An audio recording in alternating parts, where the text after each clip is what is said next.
Hello बच्चों, नमस्कार, जय हिंद, प्रणाम। कैसे हैं आप लोग? उम्मीद करता हूं बढ़िया होंगे, मस्त होंगे, जबरदस्त होंगे। तो प्यारे बच्चों, जैसा कि आप लोगों को पता है कि मैं हर रोज सुबह 10 बजे बायोलॉजी की क्लास को लेकर लाइव आता हूं। लेकिन आज इस समय आने के पीछे का जो रीजन है, वो रीजन आपका ये है कि यार बच्चों के अंदर ये डाउट था कि सर 2025 में एम्स बीएससी नर्सिंग के लिए कितने मार्क्स लाने जरूरी हैं, क्या कट ऑफ आपकी रहने वाली है। तो उम्मीद करता हूं कि आप लोगों के अंदर भी यही एक क्यूरियोसिटी चल रही होगी, यही एक डाउट चल रहा होगा कि यार कितना पढ़ना चाहिए जिसकी वजह से हमें एम्स में एक नर्सिंग के लिए एक सीट हमें मिल जाएगी। तो दोस्त, इस वीडियो के माध्यम से मैं आपको यही बताना चाहता हूं कि भैया कैटेगरी वाइज आपकी क्या कट ऑफ रहने वाली है। आइए दोस्त, इस वीडियो को हम लोग स्टार्ट करते हैं। सबसे पहले तो यार आपको ना आपका जो एग्जाम्स का जो लेवल है, एग्जाम्स का जो पैटर्न है, ये आपको पता होना चाहिए। यार दोस्त, अगर आप लोग एम्स बीएससी नर्सिंग 2025 का सपना पूरा करना चाहते हैं तो इसमें आपका जो एग्जाम पैटर्न है, ये आपका एग्जाम पैटर्न क्या रहता है मैं आपको बताना चाहता हूं।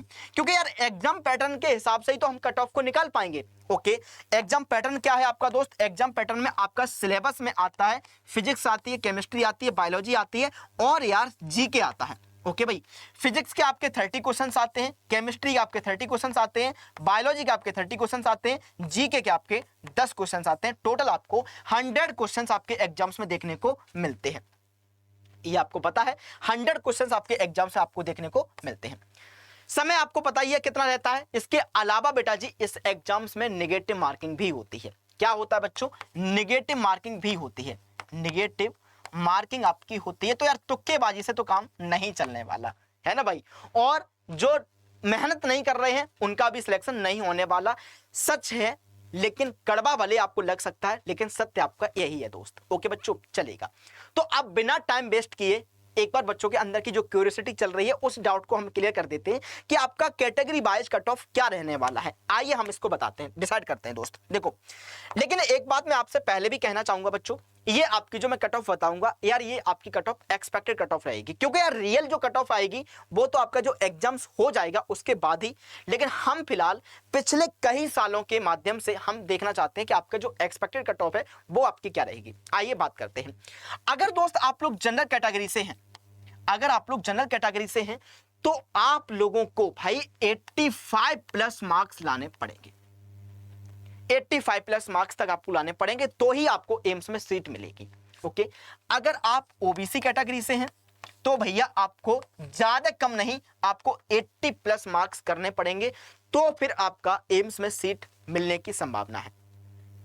अगर आप लोग भाई एससी कैटेगरी से हैं तो भैया आपको एससी के लिए आपको 75 और एसटी के लिए आपको 70 प्लस मार्क्स आपको लाने पड़ेंगे। इतने आपको मार्क्स लाने पड़ेंगे तभी बेटा जी आपका जो एम्स दिल्ली है या फिर आपका जो भी एम्स आप लोग चाहते हैं उसका सपना पूरा हो पाएगा। आई होप आपको ये कट ऑफ देखकर आपको लग रहा होगा, इतने मार्क्स देखकर आपको लग रहा होगा कि सर इसके लिए मेहनत तो तगड़ी करनी पड़ेगी। ऑब्वियसली मेहनत आपको तगड़ी ही करनी पड़ेगी दोस्त। ठीक है बच्चों, अब मैं बिना देरी के एक मैं आपको और ये भी बता देता हूं, जो कि एक रहस्य मान लो या फिर जो एक ये मान लो कि यार लास्ट टाइम पर आपका जो रामबाण है वो आपको क्या हो सकता है। तो दोस्त मैं आपको एक बात बताऊं, रामबाण आपका लास्ट में ये हो सकता है कि भैया आप लोग कौन सी बुक को प्रेफरेंस दें जिससे कि आपका लास्ट में रिवीजन हो सके। तो यार देखो, वैसे तो मैं आपको जो बुक बताऊंगा वो बुक आपको बहुत डिटेल में भी रहती है। जैसे बुक को मैं बताना चाहता हूं, हमेशा एनसीईआरटी ही कहता हूं भाई। एनसीईआरटी आपका सब कुछ है, एवरीथिंग आपकी एनसीईआरटी है दोस्त। एनसीईआरटी को पढ़िएगा, आपका सिलेक्शन हो जाएगा। अब आप लोग क्या करिएगा बच्चों, एनसीईआरटी को चैप्टर वाइज पढ़ के कोशिश करो शॉर्ट नोट्स बनाइएगा। शॉर्ट नोट्स बनाओ, है ना, क्योंकि आपका जो एग्जाम्स है ये एग्जाम्स बहुत ही नजदीक है। 1 जून को आपका एग्जाम्स है तो आपके मात्र 30 दिन बचे हुए हैं।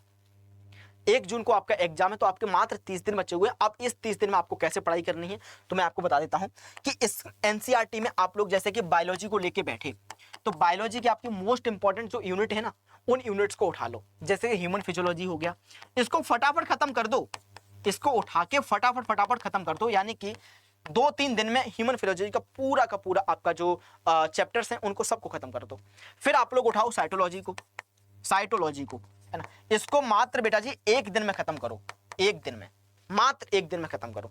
इसके बाद में प्लांट फिजियोलॉजी को उठाओ, है ना, इसको मात्र 2 दिन में खत्म करो। सिर्फ 2 दिन लगने चाहिए क्योंकि 3 चैप्टर हैं सर, तो 2 दिन में इसको खत्म करो। अब ऐसा नहीं है कि सिर्फ थ्योरी पढ़ा, थ्योरी पढ़ने के साथ साथ एमसीक्यू भी सॉल्व करो, इसके साथ साथ इसको एमसीक्यू भी सॉल्व करो बच्चों। अब ऐसे ही आप लोग क्लास 12th की ले लो, क्लास 12th की बायोलॉजी ले लो। क्लास 12th की बायोलॉजी में सबसे पहले आपको उठाना है जेनेटिक्स, जेनेटिक्स उठाना है। जेनेटिक्स के साथ साथ इवोल्यूशन भी खत्म करना है, जेनेटिक्स के साथ साथ आपको इवोल्यूशन भी खत्म करना है। इसके बाद में आप लोग इकोलॉजी पर जाओ और इकोलॉजी के साथ साथ बायोटेक्नोलॉजी भी खत्म करो, बायोटेक्नोलॉजी भी खत्म करो। इस तरीके से आपके बायोलॉजी पूरी कवर हो जाएगी विद इन 15 डेज के अंदर, 15 दिन के अंदर आपको पूरा बायोलॉजी खत्म हो जाएगा। ठीक है बच्चों। अच्छा, अब क्या करना है, अब आपको केमिस्ट्री लेनी है, केमिस्ट्री उठानी है। तो अगर आपको केमिस्ट्री उठानी है दोस्तों, केमिस्ट्री आपके 3 पार्ट्स में डिवाइड होती है, ऑर्गेनिक,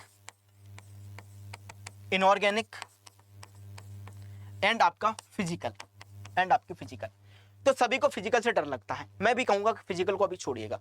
आप लोग सबसे ज्यादा ऑर्गेनिक पढ़ो, इनऑर्गेनिक पढ़ो।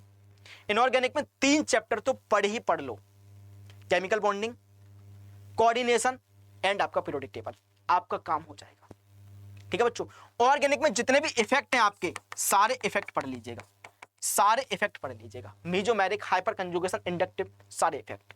फिर उसके बाद में फिजिकल पा जाते हैं, सॉल्यूशन से लगा लो, फिजिकल में सॉल्यूशन लगा दो, इलेक्ट्रोकेमिस्ट्री लगा लो, इलेक्ट्रोकेमिस्ट्री लगा लो, इक्विलिब्रियम लगा दो, आपका हो जाएगा काम।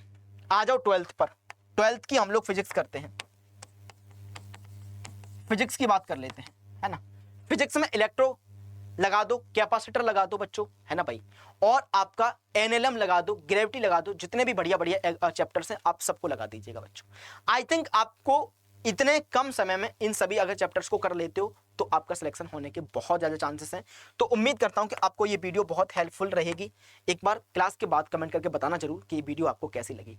मिलते रहेंगे हम लोग नई वीडियो के माध्यम से आप लोगों के लिए, तब तक के लिए आप लोग बने रहिएगा नर्सिंग इंटरस्टेलर 24/7 के साथ में, है ना बेटा जी। टाइम कम है इसलिए मैं इस वीडियो को थोड़ा सा शॉर्ट रख रहा हूँ। मिलते हैं आपको फिर नई वीडियो के माध्यम से। Okay, thank you so much and love you to all.